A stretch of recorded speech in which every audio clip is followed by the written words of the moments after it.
ಈ ಅಂಬಾಭವಾನಿ ದೇವಸ್ಥಾನ ಎರಡನೇ ತುಳಜಾಪುರ ಅಂತ ಹೇಳಿ ಕರೀತಾರೆ. ಎರಡನೇ ತುಳಜಾಪುರ ಕರೆಯಲ್ಪಡುವ ಈ ದೇವಸ್ಥಾನ ಎಲ್ಲಿ ಅಂತ ಹೇಳಿದ್ರೆ ನಮ್ಮ ಕಲಬುರಗಿ ಜಿಲ್ಲೆ ಒಳಗೆ ಒಂದು ಸಿಂದಗಿ ಅಂತ ಹೇಳಿ ಗ್ರಾಮ ಬರ್ತದೆ. ಆ ಗ್ರಾಮದ ಒಳಗೆ ಈ ದೇವಸ್ಥಾನ ನೋಡಕ್ಕೆ ಕಾಣಿಸ್ತ.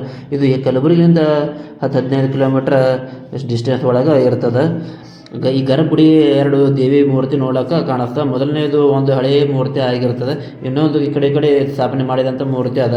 ಅದು ಅಲ್ಲದೆ ಈ ದೇವಿ ಅಪೋಸಿಟ್ ಒಂದು ಗಣಪತಿ ಮೂರ್ತಿ ಕೂಡ ನೋಡಕ್ಕೆ ಕಾಣಿಸ್ತದೆ. ಅದು ಆದಮೇಲೆ ಈ ಗುಡಿಗೆ ಎರಡನೇ ತುಳಜಾಪುರ ಅಂತಲೂ ಕರೀತಾರೆ. ವರ್ಷನಾಗ 2 ಟೈಮ್ ಜಾತ್ರೆ ಆಗ್ತದೆ. ಒಂದು ಯುಗಾದಿ ಟೈಮ್ನಾಗ, ಇನ್ನೊಂದು ದಸರಾ ಟೈಮ್ನಾಗ ದೇವಿ ಜಾತ್ರೆ ಆಗ್ತದೆ.